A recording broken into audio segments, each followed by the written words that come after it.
Hello， 大家好，欢迎收看技师阿凯，我是技师阿凯，又来到大家期待已久的阿凯带你飞系列。今天来到我们的第5集，我们也正式从单引擎螺旋桨飞机升级成单引擎喷射机，耶！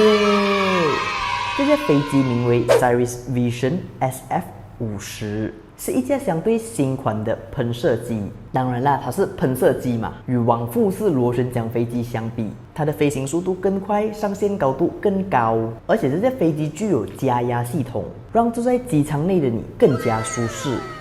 我这样说好像在为这架飞机打广告一样。声明一下，这支影片其实并没有被赞助哈，所以我的言论并没有代表任何一方，纯属个人看法。这架飞机还有一项非常特别的系统，我们在下一集的阿凯带你飞将会对那系统进行示范与比较。有兴趣的朋友请记得点击订阅和留言。之前我们讨论过，一架再前卫、再先进的飞机都有可能会失速，这是物理。当空气从层流转换成乱流的时候，飞机就会失速。想了解更多的朋友，欢迎点击右上角这里重温影片。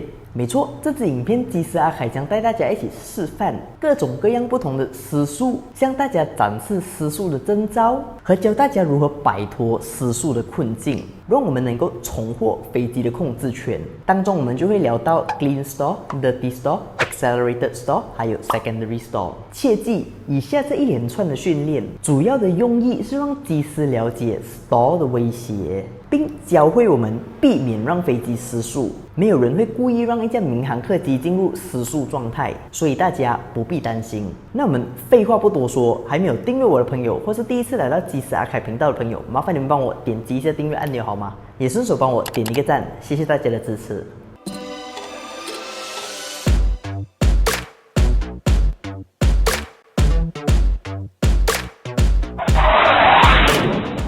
先来欣赏一下我们今天的飞机，喷射机感觉就比较时尚，比较高级一些。现在我们在巡航在1万尺，在 Tango Charlie Mike Radio 150 tracking inbound。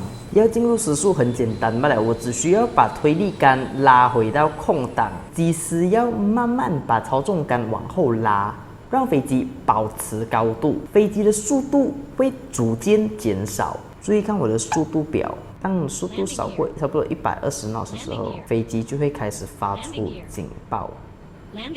在110 knots 之下保持高度，机头需要拉得更高。你会发现我飞机的副翼开始变得反应迟钝。如果你真的在飞机里面的话，你会感觉到我飞机开始震动。这些都是机翼所产生的乱流所带来的影响。在大约70 knots 左右，就听到很刺耳的警报，这是在告诉你飞机即将失速。和大部分民航客机一样，当飞机接近失速的时候，喷射机会自动限定我们的攻角。无论你是怎么样把操纵杆往后拉，你的攻角也不会再增加。那我们要摆脱这个状态相当简单，我们只需要把飞机的机头压低，让速度增加。先利用高度给我们的 potential energy 转换成 kinetic energy， 让飞机加速，然后再慢慢加大油门，让飞机爬升回到去原本的高度。注意我说的是先压低机头，再慢慢加大油门，而不是相反。这可能会让很多人百思不得其解。速度慢，加大油门不就解决了吗？更何况我们的飞机正在往下掉，你还要故意压低机头，让飞机往下冲？没错，其实这取决于飞机的设计和引擎所安装的位置。大部分民航客机的引擎都是装在飞机重心之下。换句话说，当我们加大推力的时候，推力会把我们的机头往上推。这不单只是无法让我们摆脱失速，反而会把事情弄得更糟糕，甚至有可能会面对 secondary stall。但是我们这架飞机是没有这个问题啦，引擎装在我们的重心之上，加大油门能够把我们的机头压下来。虽然还是得慢慢来啦 ，gentle and easy。那到底襟翼和起落架对飞机失速有什么影响？让我们先把襟翼放出来，然后再次回到失速的状态。起落架的警报依然响起，但这次你会发现我们的速度可以降到63 knots、62 knots， 然后保持着。与干净外形相比，襟翼足足把我们的 stall speed 降了7 knots。压低机头，加速，然后慢慢爬升，回到去原本的高度。这就是金翼主要的用途啦。想了解更多有关金翼的细节，可以点击右上角这里观看影片。了解了金翼，现在我们来看起落架对 stall speed 又有什么影响。OK， 让我们先把起落架放下来，然后再把油门拉回来。你会发现这次你不再听到起落架的警报，飞机依然还是在62 knots、63 knots 时速，但这次我们的 rate of descent 明显快了许多。几乎翻倍耶！而且这次我们可以维持的攻角也低了许多。但其实这些都很正常。要知道，当起落架放下来的时候，飞机的阻力是相当大的。以上的征兆就是阻力给飞机带来的副作用。聊到这里，大家都应该看到了这个规律：飞机飞太慢就会失速，失速就是因为飞机飞太慢。只不过这个说法其实是错误的。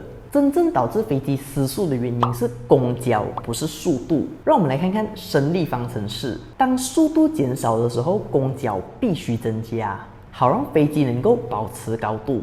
而当攻角来到 critical angle of attack 的时候，飞机就会失速。所以速度只不过是间接导致失速而已。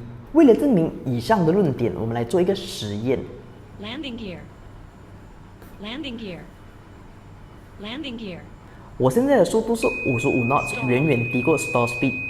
但当我一压低机头，失速警报就会马上停止了。我的速度还在70 knots 以下啊。相反的，我现在正在以正常的速度飞行，然后向左转45 degree bank angle， 拉高机头爬升，同时把油门拉回来。飞机在90 knots 就开始响起了失速警报，这是因为我的攻角已经超过了 critical angle of attack， 这个现象我们叫 accelerated stall。以上的实验证明了飞机其实能够在任何的一个速度失速。所谓的 stall speed 只不过是仅供参考的指南而已。看过了各种各样的 stall， 我想你也应该知道，其实飞机失速并没有想象中可怕。尤其是当我们在高空飞行的时候，就算失速，我们有那么多的 potential energy 让我们 recover。当然，在民航领域的历史上，确实有很多飞机因为失速相关的理由而坠毁。这也是我们那么看重 stall recovery 这项训练的原因。身为机师，我们必须很深入的了解到底什么是失速，懂得辨别什么是失速的前兆，才能够预防失速，学会如何去避免，然后在发生的时候要如何应对。记得绝对不要在3000尺以下做失速训练，尤其在真实的飞机上，否则的话将会相当的危险。其实我们还有一种失速被称为 high speed stall， 就是当一架飞机在接近音速的时候，声波破坏机翼上的层流所导致的失速。但我们就不在这里示范，反正这架飞机飞不到这么快。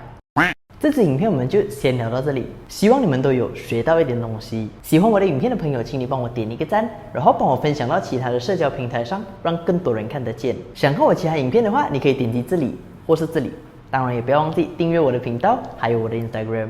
那我们下个星期见，我是技师阿凯，祝你旅途愉快。